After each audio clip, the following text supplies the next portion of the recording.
जय जगन्नाथ पिलामाने आज आमर आउ एक नूतन वीडियो को आपण मानक स्वागत। आज वीडियो रे आम नाट्यकार विजय मिश्र उपर आलोचना करिबा। तांकर नाटक गुड़िकर नाम केबे प्रकाश पाइथिला, केउ रंगमंच रे अभिनीत होई, नाटक गुड़िकर मुख्य चरित्र कथावस्तु ए संबंध रे आम आज ए वीडियो रे जानिबा। तो वीडियो टी को शेष पर्यंत देखंतु और अनेक गुड़िए तथ्य पाइबार सुजोग लाभ करंतु। तो प्रथम आम देखा विजय मिश्र 1936 मसीह जन्मग्रहण करी 2020 मसीह देहत्याग कर। तो विजय मिश्र एवं आमे नाट्य संस्था द्वारा जड़ित थिले एवं आमे नाट्य संस्था सह से जड़ित थिले।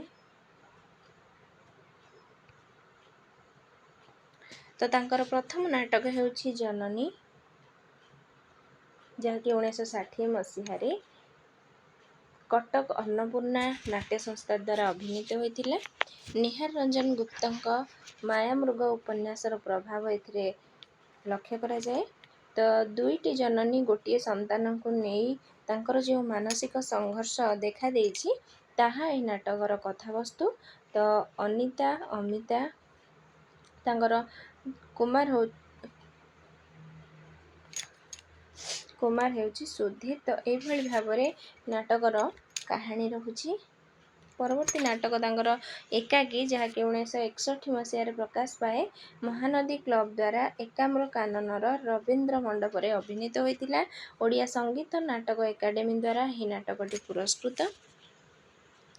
तो परवर्ती नाटक हेउछि आह्वान, तापरे अप्रतिहत। ए दुईटी नाटक तांकर चीन रो भारत आक्रमण परिप्रेक्षी रचित। अशांत ग्रह नाटकटी 1964 मसीह अन्नपूर्णा बी थिएटर द्वारा अभिनीत होइतिला। एथिरे जारज संतान मानकर मानसिक मनस्तत्व वर्णित होइछि। तो से जारज संतानटी हेउछि हेमंत। मिशनरी फादर मानकर आदर्श और सेवा मनोभावर चित्र मध्य एही नाटक रे देखिबा को मिले। तो परवर्ती नाटक हेउछि तिमिर तीर्थ, जहाँकि 1965 मसीह अन्नपूर्णा बी ग्रुप द्वारा अभिनीत होइथिला। वेश्यावृत्ति समस्यार मानविक दिग प्रति जनसमाजर दृष्टि आकर्षण हेउछि एही नाटकर कथावस्तु। भद्र भावरे बंचिबार व्याकुलता रूपवाई क्षेत्र रे व्यर्थतार पर्यवेसित होइछि। एहा हेउछि तिमिर तीर्थ नाटकर कथावस्तु। तो नायिका नंदिनी, अन्य चरित्र मध्य विजय मुख्य। तो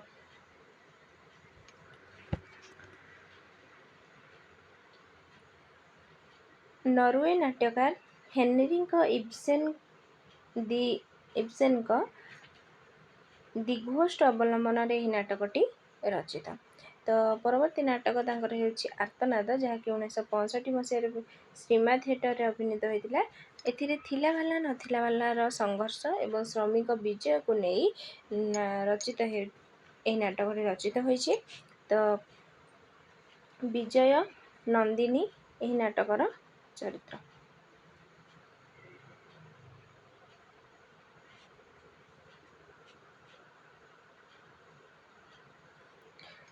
तो परवर्ती नाटक हेउछि असत्य सहर, जहाँकि 1970 मसीह अन्नपूर्णा ए थिएटर द्वारा अभिनीत होइतिला। एथिरे चरित्र हेउछन्ति रूपा सुदाम।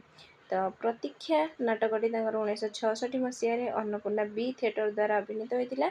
एथिरे गोटिए स्टेशन को केंद्र करी चारोटी चरित्रर प्रतीक्षा को नहीं नाटकटी रचित। हे स्वर्ग विदाय तांकर आनंद मठर अनुसरण रे दाढ़ीवंत साधु बाबांकर परिकल्पना करा जायछि। एही नाटकटी 1967 मसीह शालेंद्री रिक्रिएशन क्लब द्वारा अभिनीत होइतिला। स्वामी चिदानंद रिक्ता मुक्ता हेउछन्ति एही नाटकर चरित्र गुड़िक।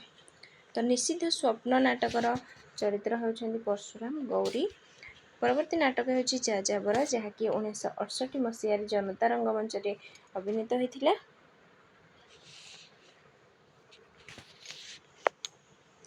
केला संप्रदायर संस्पर्श रे आसी आभिजातीय संप्रदायर प्रतिनिधि जे कि रासबिहारी सामंतराय तांको परिवार रे झड़ तोफान उठिछि। एहा हेउछि एही नाटकर कथावस्तु।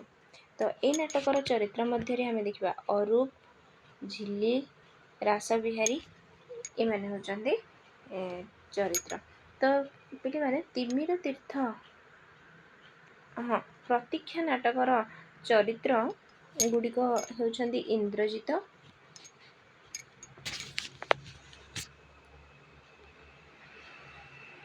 इंद्रजित, सुप्रिया, प्रलय, सर्वरी एभली भाव में 4टी चरित्र से रही। तो परवर्ती नाटक आम देखा सागर तीरे जहाँकि 1970 मसीह अन्नपूर्णा ए थिएटर द्वारा अभिनीत होता प्रतिष्ठित समाज व्यवस्था विरुद्ध रे एथिरे युद्ध घोषणा करा जायछि। तो परवर्ती नाटक होची नाट्यकार एक गुरुत्वपूर्ण नाटक बा मुख्य नाटक सबवाहक माने जहाँकि 1968 मसीह फ्रेंड्स यूनियन द्वारा अभिनीत होता ए परीक्षा रे यही नाटक उपरू बारंबार प्रश्न आसुअछि। तेणु सबुगुड़िक गुरुत्वपूर्ण प्रश्न आपण मानक पई गोटे गोटे यह हूँ एक मनस्तात्विक नाटक लोभ मोह कामनार सनातन भयावह रूप 6टी पुरुष चरित्र एवं गोटे नारी चरित्र माध्यम देखाई दि जाइछि। तो सांप्रतिक जीवन व्यर्थता निसंगता और अर्थहीनता एथिरे देखा मिले। तो चरित्र गुड़िक होचंदी विरूपाक्ष, नवेन्दु, अजंता, करुणाकर, सुरेंद्र, चित्तप्रिय एभली भाव में चरित्र गुड़िक रही। तो सेमाने जो बाक्सटी को लोभरे खोजी चली से बाक्स भितर जो बाक्सटी से पाई से बाक्स भितर गोटे पत्र बाहरी से उल्लेख अच्छी मत ये पोती दियो। तो ये भाव में रोचे सबवाहक नाटकर कथावस्तु। परवर्ती नाटक होची एठी सेठी सबुठी जहाँकि 1970 मसीह जनता रंगमंच रे अभिनीत होता मध्यवित्त समाजर असहाय चित्र एथिरे प्रतिफलित होइछि। तो जदू सांतरा और मधु सांतरा निजर परिवार को जो स्थान रे छाड़ी जेल जाइछंदी से स्थान रे सेठी आउ सेमानकु से सेठी पाई नाहंती। ए नाटकर यह होची कथावस्तु। तो ये नाटकर आउ एक चरित्र होची अभय महापात्र। तो परवर्ती नाटक आम देखा 2टी सूर्यदग्ध फूल को नहीं जहाँकि 1972 मसीह प्रकाश पाई। परवर्ती नाटक होची जड़े राजा थिले एथिरे राजतंत्र और गणतंत्र मध्य जो संघर्ष रही तार विवरणी प्रदान करा जायछि एवं आम थिएटर रे यह अभिनीत होइथिला। तो परवर्ती नाटक होची बादशाह भिकारी गोष्ठीर समस्या को नहीं रचित। बादशाह नामक जड़े व्यक्ति यह भिकारी गोष्ठीर होउछंदी नेता। यह नाटकटी 1982 मसीह एवं आम थिएटर रे प्रकाश पाइथिला। तो परशुराम ताकर आउ एक नाटक।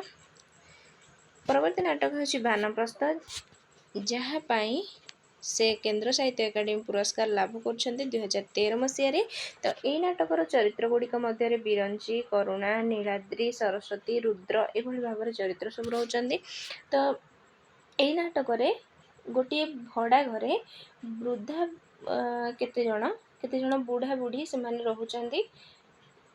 तो से मानक भितरे जो अनामिल स्नेह प्रेम आदर निजर पण रही ताकू एथिरे वर्णना करा जायछि। तो ये बानप्रस्थ नाटकर कथावस्तु एभली भाव में रही। जदि आपण मैंने पढ़िया ପାଇଁ चाहूचंदी से नाटकटी निश्चित भाव में पढ़ी दिबे भल नाटकटी। तो परवर्ती नाटक होची जादूकर जो नाटक ପାଇଁ लेखक ओडिशा साहित्य एकाडेमी पुरस्कार लाभ करछंती 1978 मसीह। तांकर तट निरंजन नाटकटी 1978 मसीह एवं आम थिएटर रे प्रकाश पाइथिला। यह तट निरंजन नाटकटी एक मिथ धर्मी नाटक जो व्यक्ति और गोष्ठी संघर्ष कथा रही 4टी स्थानर कथा एथिरे वर्णना करा जायछि। यह नाटकटी श्री जगन्नाथ को आधार कर रचित। आकाशवाणी नाटक प्रतियोगिता रे यह प्रथम होइथिला। एथिरे चरित्र मानक मध्य होचंदी बुद्ध, सारीपुत, नीललोहित, सुजाता, इच्छामती, गोप ए चरित्र गुड़िक एथिरे रहुचंदी। तो नाट्यकार नाटक व्यतीत से अनेक गुड़िए एकांकिका मध्य रचना करिसेंती। से एकांकिका मध्य आम देखा तारी लागी, लेवल क्रॉसिंग, कोठरी, कौन सी एक नाटक पाई, भालू उपद्रव मुख्य। ତ ନାଟ୍ୟକାରଙ୍କର ଆଉ ଗୁଡ଼ିଏ ନାଟକ ସବୁ ଯେଉଁ ରହିଛି ତାରି ମଧ୍ୟରେ ଲଗ୍ନ, ଅମର କବି, ପାହାଚ, ନିଶିଥ ସ୍ୱପ୍ନ, ଫେରିବାର ସମୟ, ଅନ୍ୟ ଅରଣ୍ୟ, ଇତିହାସର ଯନ୍ତ୍ରଣା, ସାକ୍ଷୀ ଇତିହାସ, ଭୋକ, ଧର୍ମାବତାର, ଜନ୍ତା ଏଇଭଳି ନାଟକ ଗୁଡ଼ିକ ମଧ୍ୟ ବିଜୟ ମିଶ୍ରଙ୍କ ଦ୍ୱାରା ରଚିତ। ତ ଇଏ ଥିଲା ବିଜୟ ମିଶ୍ରଙ୍କର ସମଗ୍ର ନାଟ୍ୟବୃତ୍ତି। ତ ତାଙ୍କ ନାଟକ ଗୁଡ଼ିକ ବିଷୟରେ ଏହି ଭିଡ଼ିଓରେ ଯେତିକି ତଥ୍ୟ ଆପଣମାନଙ୍କ ପାଇଁ ଦିଆଯାଇଛି, ଆପଣମାନେ ଯେଉଁ ସବୁ ପ୍ରତିଯୋଗିତାମୂଳକ ପରୀକ୍ଷା ପାଇଁ ପ୍ରସ୍ତୁତି କରୁଛନ୍ତି ନିଶ୍ଚିନ୍ତ ଭାବରେ ଆପଣମାନଙ୍କୁ ଉପାଦେୟ ହେବ। ତ ଭିଡ଼ିଓଟିକୁ ଶେଷ ପର୍ଯ୍ୟନ୍ତ ଦେଖିଥିବାରୁ ଧନ୍ୟବାଦ। ଏହିପରି ନୂତନ ଭିଡ଼ିଓ ପାଇବା ପାଇଁ ଆମ ଚ୍ୟାନେଲକୁ ସବସ୍କ୍ରାଇବ୍ କରିଦିଅନ୍ତୁ, ଆମ ସହିତ ଯୋଡ଼ି ହୋଇ ରହିଥାନ୍ତୁ, ସାଙ୍ଗସାଥିମାନଙ୍କ ସହିତ ମଧ୍ୟ ସେୟାର କରିଦିଅନ୍ତୁ। ତା ସହିତ ଆପଣମାନେ ଆପଣମାନଙ୍କର ମନ୍ତବ୍ୟ ନିଶ୍ଚିନ୍ତ ଭାବରେ କମେଣ୍ଟ ମାଧ୍ୟମରେ ଜଣାନ୍ତୁ, ଯାହାଦ୍ୱାରା ଆମକୁ ଆଉ ଟିକେ ପ୍ରୋତ୍ସାହିତ ଆମେ ହେବୁ ଭିଡ଼ିଓ ଆଣିବା ପାଇଁ। ତ ନିଶ୍ଚିନ୍ତ ଭାବରେ କମେଣ୍ଟ ମାଧ୍ୟମରେ ଜଣାଇବାକୁ ଭୁଲିବେ ନାହିଁ ଯେ ଆପଣମାନଙ୍କର କେଉଁ ଉପରେ ଭିଡ଼ିଓ ଏବେ ଦରକାର ହେଉଛି। ତ ସେଇ ଅନୁସାରେ ଆମେ ଭିଡ଼ିଓ ଆଣିବା ପାଇଁ ଚେଷ୍ଟା କରିବୁ। ତ ଧନ୍ୟବାଦ ପିଲାମାନେ।